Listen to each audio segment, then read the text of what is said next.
أعوذ بالله من الشيطان الرجيم بسم الله الرحمن الرحيم السلام عليكم ورحمة الله تعالى وبركاته Muslimin muslimat yang dirahmati Allah Subhanahu wa taala.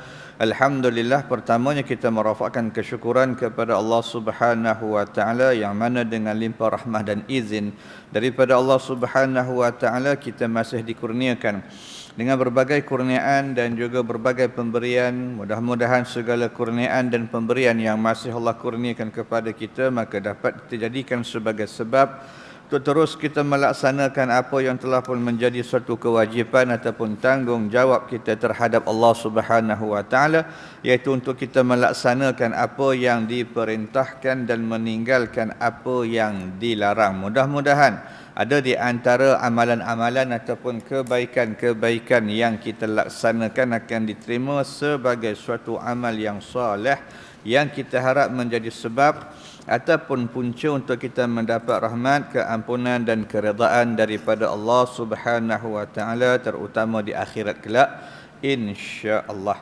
Jadi pada malam ni insya-Allah kita akan menyambung membincangkan sebahagian lagi daripada beberapa persoalan yang berkaitan dengan apa yang disebut sebagai balasan syurga yang dikurniakan oleh Allah Subhanahu wa taala kepada hamba-hambanya yang telah pun melaksanakan apa yang diperintahkan oleh Allah Subhanahu wa taala sepanjang kehidupan mereka ketika mana mereka berada di atas muka bumi Allah Subhanahu wa taala ini.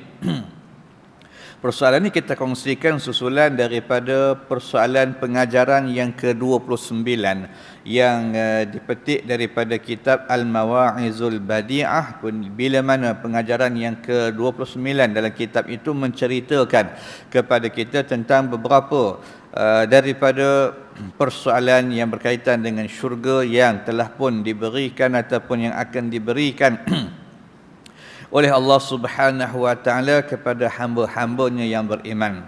Jadi pada malam ni kita menyambung sedikit lagi persoalan ataupun perbincangan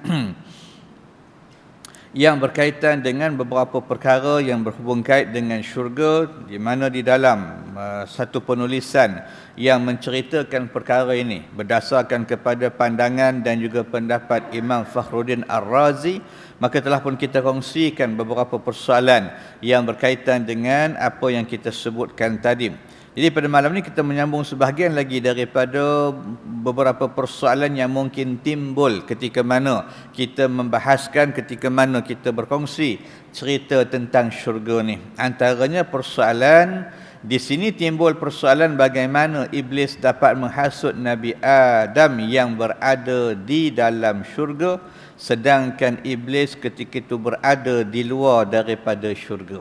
Jadi kita sedia maklum dah kisah bagaimana iblis menghasut Nabi Adam dan pasangannya Siti Hawa melakukan sesuatu yang bertentangan dengan apa yang diperintahkan oleh Allah Subhanahu wa taala, maka natijah daripada hasutan yang telah pun dilakukan oleh iblis tadi, maka Nabi Adam dan pasangannya dikeluarkan oleh Allah Subhanahu wa taala daripada syurga. Dan telah pun kita bincangkan sebelum daripada ni ataupun kita kongsikan sebahagian daripada pandangan para ulama tentang bagaimana iblis melaksanakan ataupun bagaimana iblis menjalankan hasutan yang telah pun mana kata berjaya mengakibatkan Nabi Adam dan pasangannya dengan izin Allah keluar ataupun terkeluar daripada syurga yang mereka diami ataupun yang mereka duduk. Juga persoalan yang telah pun kita bincang sebelum dari ini juga tentang bagaimana pandangan para ulama berkaitan dengan syurga yang didiami oleh Nabi Adam alaihi salam dan pasangannya. Apakah itu merupakan syurga yang nanti juga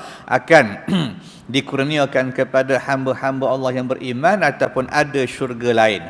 Begitu juga tentang apa yang disebut oleh para ulama berkaitan dengan kedudukan syurga yang tersebut berada di mana dan seumpamanya. Maka yang tu dah pun kita kongsikan di dalam beberapa persoalan ataupun pandangan yang dibawa oleh Imam Ar-Razi dalam tafsir yang dikarang oleh beliau yang menceritakan tentang persoalan syurga ini. Jadi pada malam ni kita nak sambung tentang persoalan bagaimana, bila mana di antara riwayat yang menceritakan tentang Nabi Adam dihasut oleh iblis laknatullah, waktu itu Nabi Adam berada di dalam syurga dan iblis pula berada di luar syurga. Maka menjawab persoalan yang disebut tadi, Ar-Razi membawa 4 pandangan berkenaan persoalan yang tersebut. Jadi Imam Ar-Razi dalam kitab tafsir dia bawa datang 4 pandangan, 4 pendapat para ulama, yang mana pandangan ini dibahagikan kepada 2 bahagian ataupun 2 kategori. Pertama, pandangan yang menunjukkan bahawasanya Nabi Adam berada di dalam syurga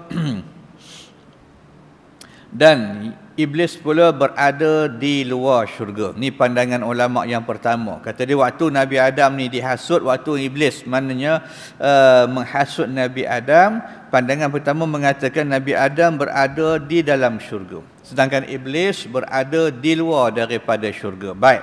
Kemudian ada juga pandangan yang lain yang mengatakan bahawasanya Nabi Adam dan iblis berada di dalam syurga. Ada juga pandangan yang kedua mengatakan tak, iblis masa itu pun dia ada dalam syurga juga.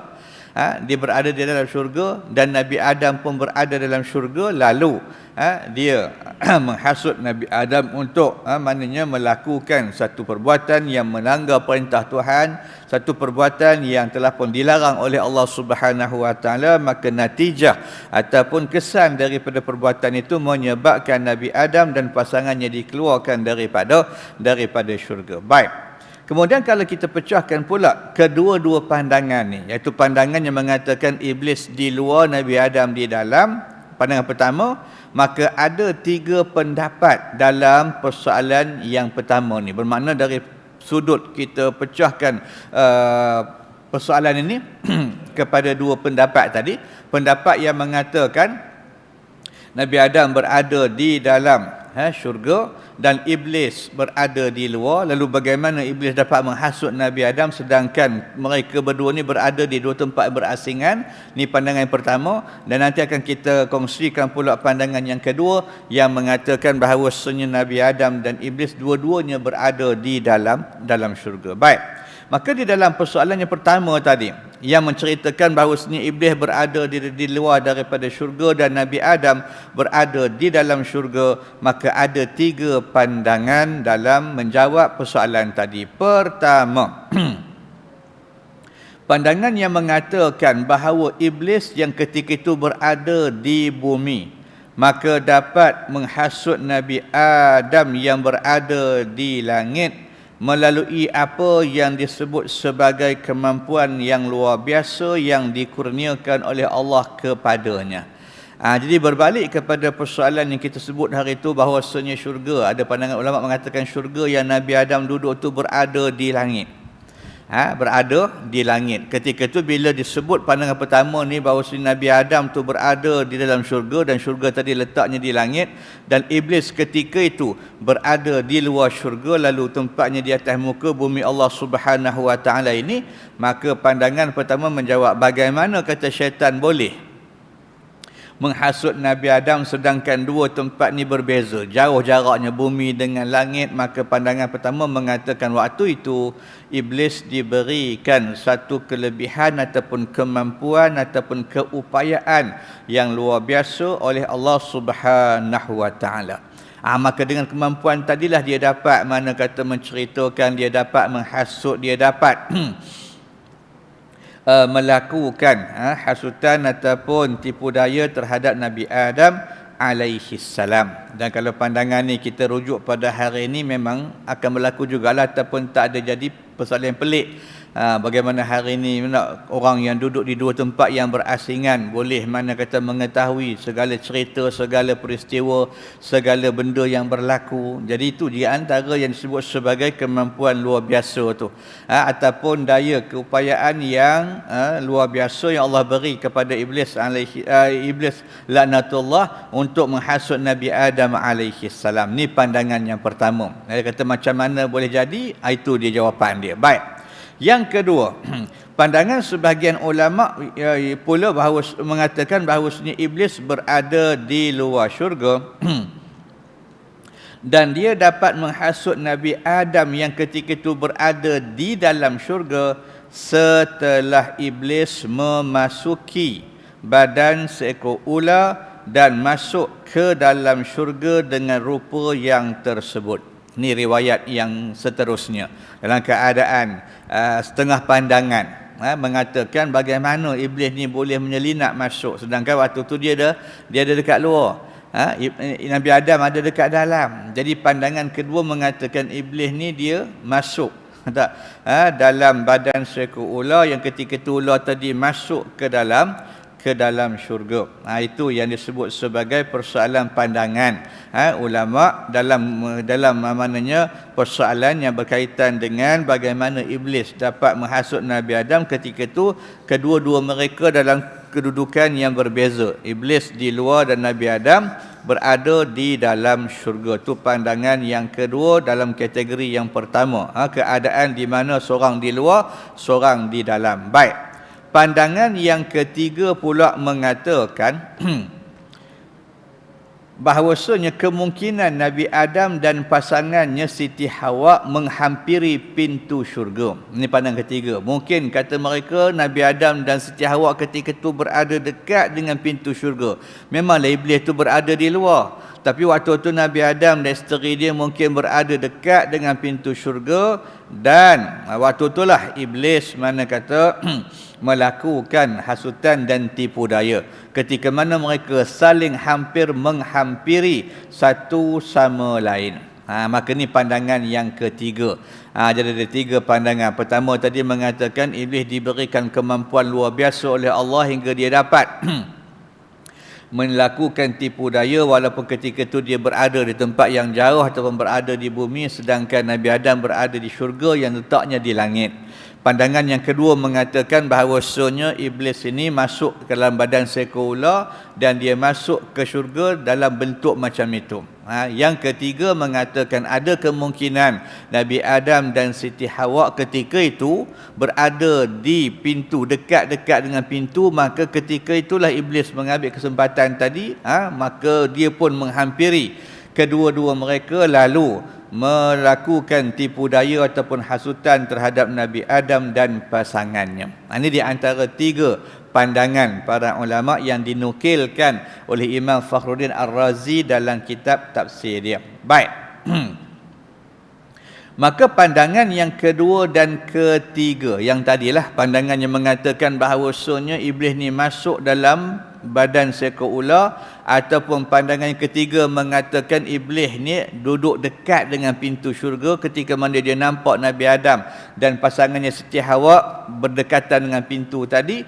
Maka pandangan yang kedua dan ketiga ini turut dinukilkan oleh Imam Al-Baydawi ketika mana dia menjelaskan bahawasanya iblis hanya dilarang untuk memasuki syurga dengan cara yang terhormat sebagaimana malaikat. Jadi kata dia memanglah iblis ni dilarang. Ni pandangan Imam Al-Baydawi ketika mana dia juga menukilkan pandangan yang kedua dan ketiga. Mana pandangan iblis masuk dalam syurga ikut badan seekor ular dan juga iblis ni berada dekat dengan pintu syurga tu. Jadi kata dia bahawasanya iblis tadi dilarang masuk dengan cara yang terhormat. Jadi kalau dia nak masuk begitu saja, masuk macam orang biasa, masuk macam malaikat, tak boleh lah. Tetapi dibenarkan dia masuk. Bermakna bukan larangan tadi 100%, bermakna tak boleh langsung masuk. Tapi dari segi mananya masuk dengan cara terhormat, yang tu tak boleh. Tapi kalau dia cari jalan, dia cari helah masuk, itu dia boleh. Sumpama contoh tadilah, masuk contohnya ikut badan ular, ikut ular tadi masuk, ataupun dia datang dekat dengan pintu syurga tadi, maka malaikat tak halau dia. Ketika itulah dalam keadaan maknanya masih ada ruang untuk dia masuk dan dia dibenarkan untuk masuk sebagai sebab untuk menggoda Nabi Adam sebagai tanda ujian kepada baginda. Itu yang disebut oleh para ulama dalam mentafsirkan tentang persoalan macam mana. Macam mana. Jadi kita tak adalah nak bincang persoalan pandangan mana yang lebih kuat dan sebagainya, kerana penulisan ini mengutip segala pandangan yang dinukilkan oleh Imam Ar-Razi, maka kita hanya menerima 3 pandangan tadi yang menceritakan tentang persoalan pertama yang kita katakan Nabi Adam ada dalam syurga dan Iblis berada di luar daripada syurga. Baik, itu 3 jawapan tentang persoalan bagaimana Iblis boleh menghasut dan menggoda Nabi Adam alaihi salam. Baik. Kemudian pandangan yang kedua pula yang mengatakan kedua-dua mereka ni ada dalam syurga. Iblis pun dalam syurga, Nabi Adam pun dalam syurga juga. Sebab dalam masalah tadilah, ketika mana kita katakan tadi, pandangan Imam Badawi mengatakan bahawasanya Iblis ni dilarang kalau dia masuk keluar gitu aja. Tapi kalau mana kata dia masuk ikut cara lain, ataupun setelah mana dia berada dalam syurga tadi, maka dia tidak akan dihalau keluar. Ketika itu maknanya bila mana ada kemungkinan ataupun bila mana ada pandangan yang mengatakan Nabi Adam dan juga Iblis ni kedua-duanya berada di dalam syurga, maka pandangan yang kedua ini yang juga merupakan pandangan daripada Abu Muslim Al-Asfahani, yang mana dia mengatakan bahawasanya Nabi Adam alaihi salam dan Iblis berada di syurga dunia. Kerana menurut beliau syurga Nabi Adam terletak di atas dunia ini, maka tiada halangan daripada sudut jarak bagi Iblis menggoda Nabi Adam alaihi salam. Jadi ini juga pandangan yang dah pun kita bincang dululah. Ada yang mengatakan bukan syurga yang Nabi Adam duduk tu syurga yang Allah buat atas muka bumi ni. Jadi ketika itulah dalam pandangan yang dikemukakan oleh Abu Muslim Al-Asfahani, dia kata bila mana syurga Nabi Adam tu berada di dunia, maka ketika itu Iblis dan Nabi Adam tadi berada di tempat yang sama, maka tidak ada sebarang halangan ataupun tegahan, kekangan dari sudut jarak untuk Iblis menggoda Nabi Adam alaihi salam. Itu persoalan yang dijelaskan tentang persoalan yang dinamakan sebagai jawapan kepada perkara tadi. Cumanya dalam masalah ini, bagaimana yang kita katakan tadi, kita tidaklah mana kata nak bincang persoalan tentang pandangan mana yang tepat, yang agak kurang tepat, yang agak tak kena, kerana mengikut apa yang disebut oleh penulis makalah ataupun artikel ni, dia mengatakan bahawasanya semua pandangan yang dinukilkan oleh Imam Ar-Razi adalah dipersetujui oleh beliau. Ini berdasarkan kepada tiadanya bantahan yang diutarakan, di samping tiada dalil yang jelas memperincikan tentang persoalan ini. Jadi kata penulis kita ni, kajian dia daripada apa yang dia nampak dalam kitab tafsir Ar-Razi, maka Ar-Razi terima semua benda ni. Pandangan pertama pun dia terima, yang kedua pun terima, 3 pun terima, yang mengatakan Nabi Adam dengan mananya Iblis ni berada dalam tempat yang sama pun dia terima, dan tidak ada dalam kitab tafsir itu bantahan-bantahan ataupun apa yang dia tak setuju, dan juga di samping tidak ada dalil yang jelas menceritakan tentang perkara itu. Tak ada hadis yang boleh kita pegang, tak ada dalil yang boleh kita jadikan sebagai sumber untuk melihat kepada pandangan mana yang paling jelas. Jadi ketika itu kesimpulan dia, dalam jawapan tadi kita terima semua. Nak sebut kata Nabi Adam ada dekat bumi, Nabi Adam ada dekat langit dalam syurga, Iblis dekat bumi, lalu Iblis boleh goda kerana ada kemampuan luar biasa yang Allah beri pada dia, kita terima. Kalau pandangan tadi mengatakan Iblis masuk dalam perut seekor ular, maka ular tadi masuk syurga, kemudian dia keluar menggoda Nabi Adam, pun diterima juga. Kalau pun yang ketiga tadi, bahawa Nabi Adam dengan pasangan dia berada dekat pintu syurga, maka Iblis pergi dekat dengan pintu tadi lalu menghasut Nabi Adam, pun diterima juga. Ataupun kalau kita letakkan kemungkinan Nabi Adam dan juga Iblis berada dalam tempat yang sama, pun perkara itu mana kata diterima pakai. Itu yang disebut sebagai persoalan ataupun jawapan kepada masalah yang kita sebutkan tadi. Baik. Kemudian di samping itu juga disebutkan Ar-Razi dan Al-Alusi juga menukilkan 2 pandangan yang menjelaskan tentang tujuan godaan yang tersebut. Maka kemudian Ar-Razi juga setelah mana menceritakan bagaimana boleh iblis ni tadi menjalankan hasutan, menggoda Nabi Adam melakukan perkara-perkara yang Allah larang. Kemudian dinyatakan juga, begitu juga Imam Al-Alusi menukilkan dua pandangan yang menjelaskan tujuan pasal apa iblis pergi hasut Nabi Adam alaihi salam. Tujuan pasal apa iblis ni pergi goda Nabi Adam alaihi salam, supaya mereka melakukan perbuatan yang melanggar perintah daripada Allah Subhanahu wa taala. Baik, maka pandangan yang pertama yang dinukilkan oleh Imam Ar-Razi dan Al-Alusi yang mengatakan bahawasanya hasutan iblis tersebut adalah bertujuan agar Adam dan pasangannya Siti Hawa terjebak melakukan maksiat serta gugur kehormatan dan kemuliaan yang Allah Subhanahu wa taala kurniakan kepada Nabi Adam alaihi salam, dan bukannya bertujuan mendedahkan aurah Nabi Adam dan Siti Hawa. Sedangkan dalam Quran ada kan ayat menceritakan ketika mana Nabi Adam melanggar perintah Tuhan, maka ketika itu terdedah maknanya aurah Nabi Adam dan pasangan dia.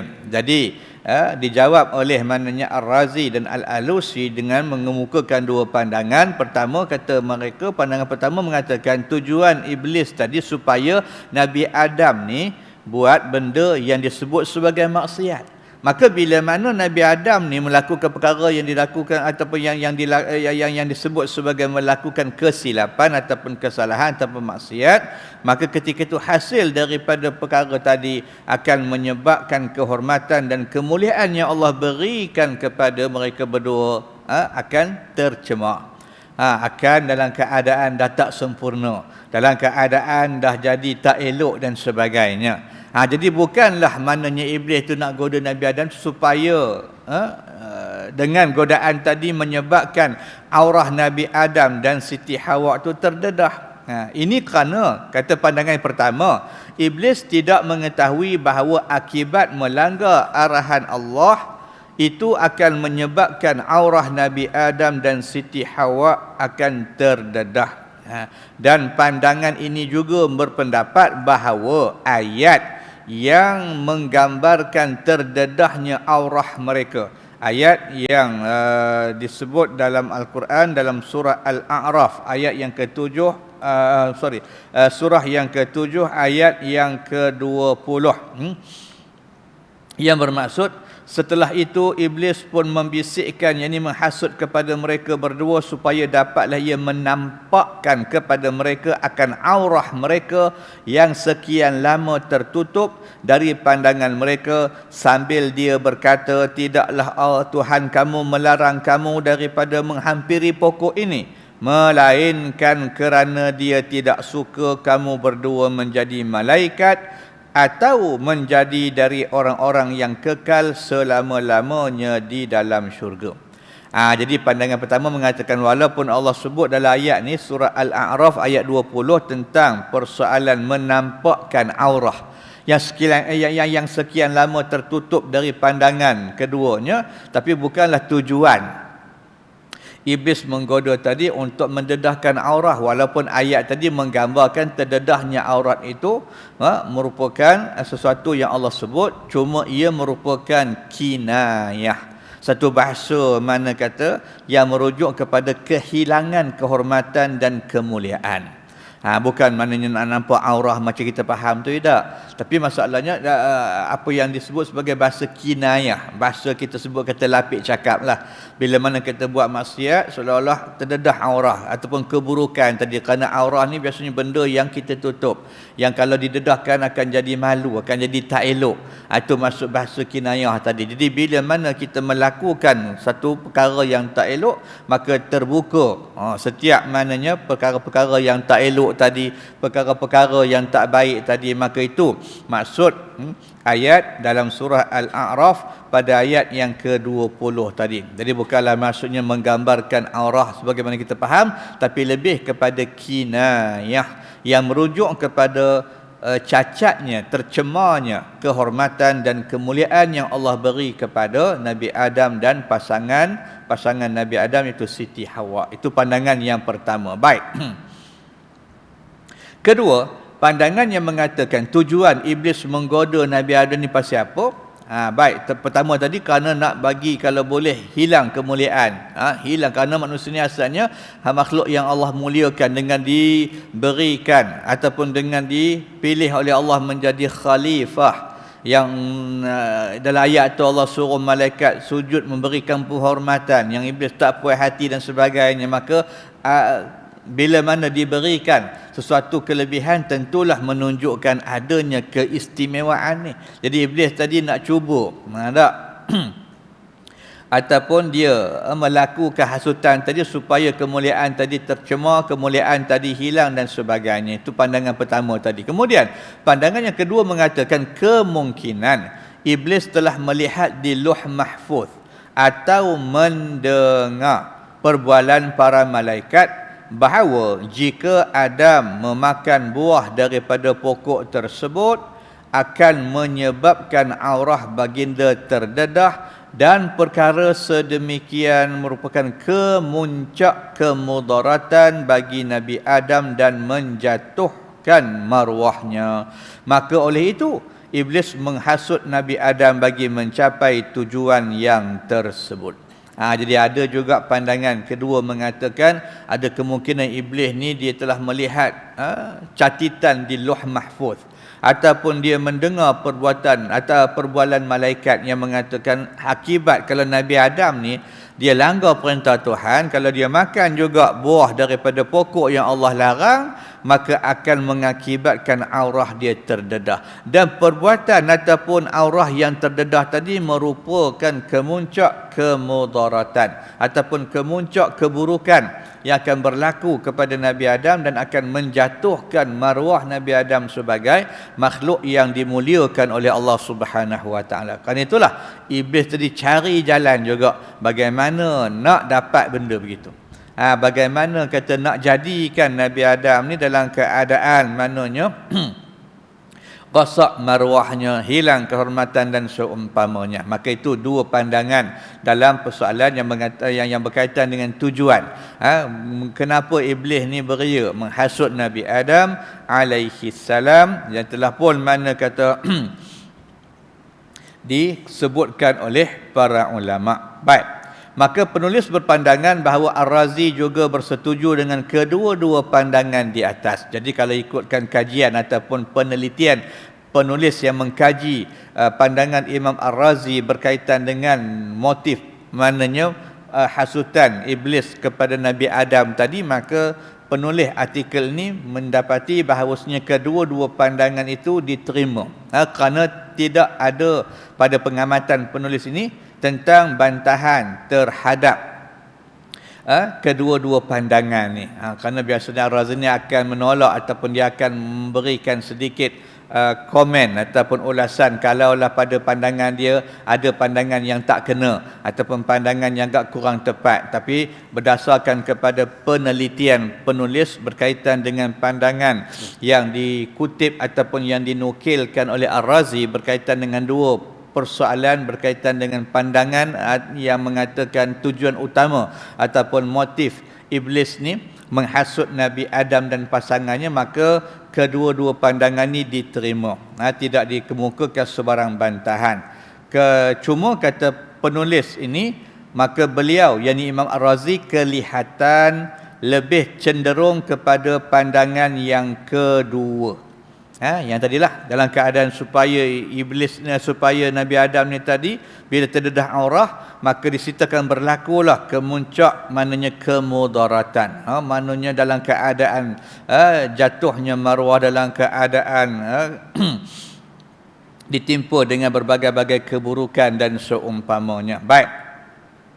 Jadi Imam Razi lebih kelihatan cenderung dengan pandangan kedua, di mana beliau mengatakan bahawa pakaian Nabi Adam dan Siti Hawa yang tertanggal setelah melanggar larangan Allah Subhanahu Wa Taala itu adalah pakaian ahli syurga. Berbanding pandangan yang pertama yang mengatakan pakaian tersebut adalah satu kinayah yang merujuk kepada cahaya dan ketakwaan kepada Allah Subhanahu wa taala.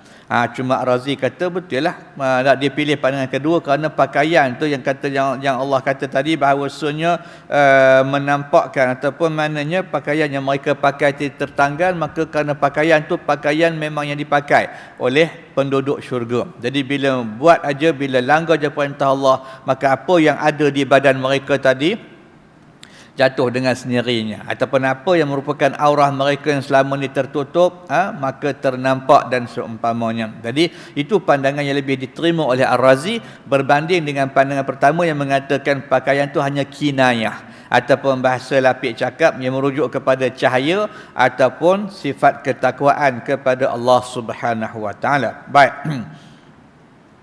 Di samping itu, Ar-Razi juga turut menyatakan bahawa Nabi Adam dan Siti Hawa juga dikeluarkan daripada syurga kerana tujuan asal penciptaan mereka ialah sebagai khalifah di muka bumi, bukan semata-mata kerana tipu daya iblis tersebut. Yang kedua kata Imam Ar-Razi, kerana tujuan asal begitulah. Jadi kalaupun ada hasutan tadi, tu sebagai sebab.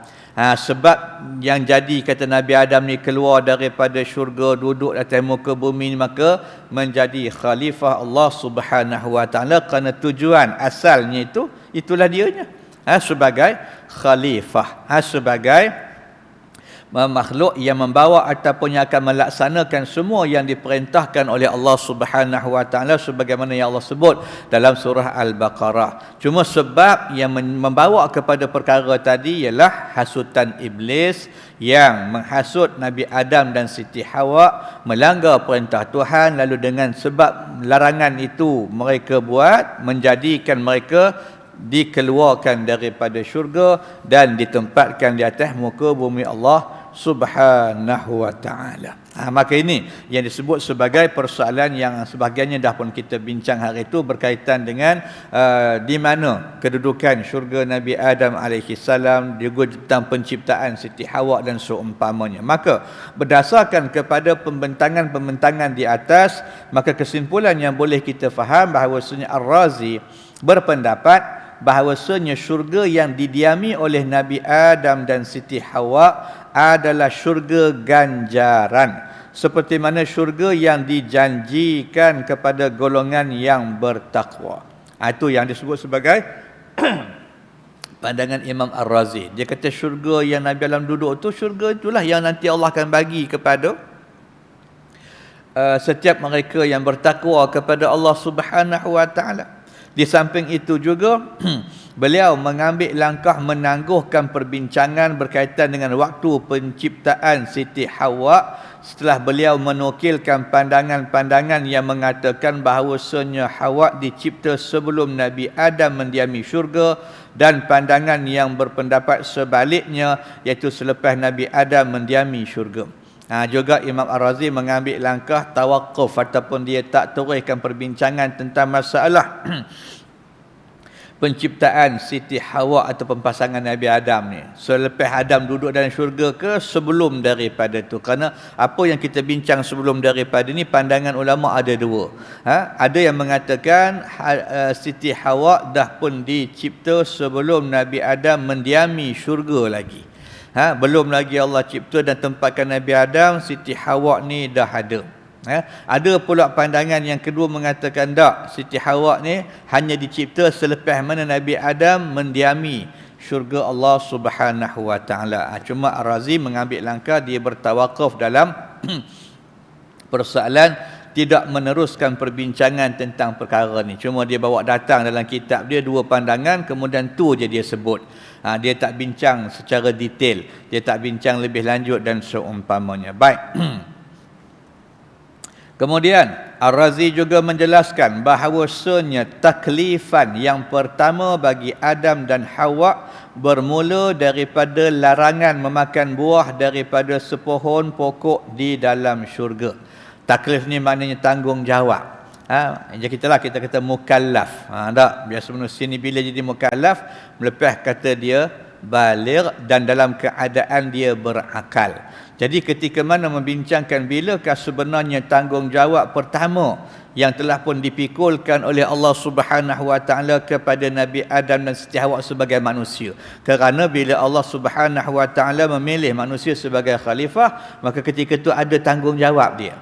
Ada dia punya kerja buat, ada dia punya perkara yang perlu untuk dilaksanakan ataupun untuk mana kata ditunaikan. Jadi bilakah perintah pertama? Bilakah tanggungjawab pertama yang diberikan oleh Allah kepada Nabi Adam dan Siti Hawa? Maka daripada apa yang dah pun kita bincang sebelum daripada ni, pandangan Ar-Razi menjelaskan bahawasanya tanggungjawab pertama yang telah pun dipikulkan oleh Allah kepada Nabi Adam dan pasangannya bermula daripada larangan memakan buah daripada sepohon pokok di dalam syurga. Itu tanggungjawab pertama. Allah kata jangan. Ni kerja dia, ni amanah yang Allah amanahkan. Tanggungjawab yang Allah tanggungjawabkan, jangan dekat, jangan makan buah daripada pokok ni. Itulah maknanya permulaan taklif ataupun tanggungjawab yang pertama bagi Adam dan Siti Hawa. Baik. Selain daripada itu, beliau juga ini Ar-Razi menyatakan bahawasanya bukan semua malaikat diperintahkan agar sujud kepada Nabi Adam, melainkan malaikat yang berada di bumi sahaja. Begitupun ni pun dah pun kita kongsikan dalam beberapa siri perkongsian ilmu sebelum Ramadan hari itu berkaitan dengan apakah yang Allah perintahkan kepada malaikat dalam Quran tu untuk sujud kepada Nabi Adam tu semua sekali, ataupun hanya malaikat yang berada di atas muka bumi ni aja dan tidak malaikat yang berada di atas langit. Kerana perbincangan yang dah pun kita bincang sebelum daripada ni menunjukkan pandangan ulama mengatakan sebahagian malaikat waktu tu berada di atas muka bumi dan sebahagian berada mana kata di langit. Maka pandangan Ar-Razi dalam perkara tadi menyatakan bahawasanya bukan semua malaikat, tetapi yang diperintahkan untuk sujud kepada Nabi Adam ialah malaikat yang berada di atas bumi sahaja. Dan kemudian berkaitan dengan permusuhan antara iblis dan juga Adam alaihissalam, maka Ar-Razi berpendapat bahawa ia berlaku kerana sifat cemburu iblis terhadap kelebihan yang Allah Subhanahu wa taala kurniakan kepada Nabi Adam dan kerana unsur kejadian mereka yang berbeza, di mana Adam dijadikan daripada unsur-unsur air dan tanah, manakala iblis pula daripada unsur api. Jadi apa yang boleh kita faham daripada pandangan Imam Ar-Razi ni, maka kata dia permusuhan yang berlaku di antara manusia dengan iblis ni sampai hari kiamat besok berpunca daripada dua benda. Pertama, kerana sifat cemburunya iblis kepada Nabi Adam. Cemburunya iblis ni kepada Nabi Adam kerana kelebihan-kelebihan yang Allah berikan kepada Nabi Adam punca daripada sifat kesombongan yang ada dalam diri dia, kerana dia merasakan Nabi Adam ni tak layak, dia tak puas hati.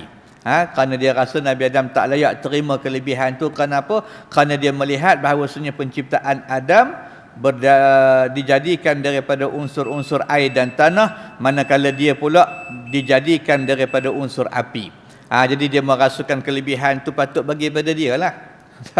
Pasal dia jadi daripada api, sedangkan Adam ni jadi daripada unsur-unsur air dan tanah. Jadi ketika itu bila Allah berikan kelebihan tadi kepada Nabi Adam alaihi salam, maka dia tak puas hati, maka dia rasa tak kena, maka dia rasa cemburu dan sebagainya. Maka itulah di antara faktor-faktor yang mengakibatkan permusuhan, yang mengakibatkan maknanya rasa dendam dan seumpamanya di antara manusia dan juga makhluk Allah yang disebut sebagai iblis, syaitan dan seumpamanya. Jadi itu di antara beberapa persoalan yang dapat kita sambung pada malam ni insya-Allah, dan akan kita sambung lagi berbagai-bagai persoalan yang berkaitan dengan pandangan Imam Ar-Razi dalam menceritakan tentang persoalan syurga seperti mana yang dikarang ataupun yang diletakkan dalam kitab tafsir beliau. Mudah-mudahan sedikit sebanyak apa yang dinyatakan oleh Ar-Razi ini dapat kita manfaatkan dalam kita memahami beberapa perkara yang diceritakan oleh Allah Subhanahu wa taala di dalam Al-Quran. insya-Allah. Kita sama-sama kita tangguh dulu pertemuan pada malam ni dengan tasbih kafarah dan suratul asr.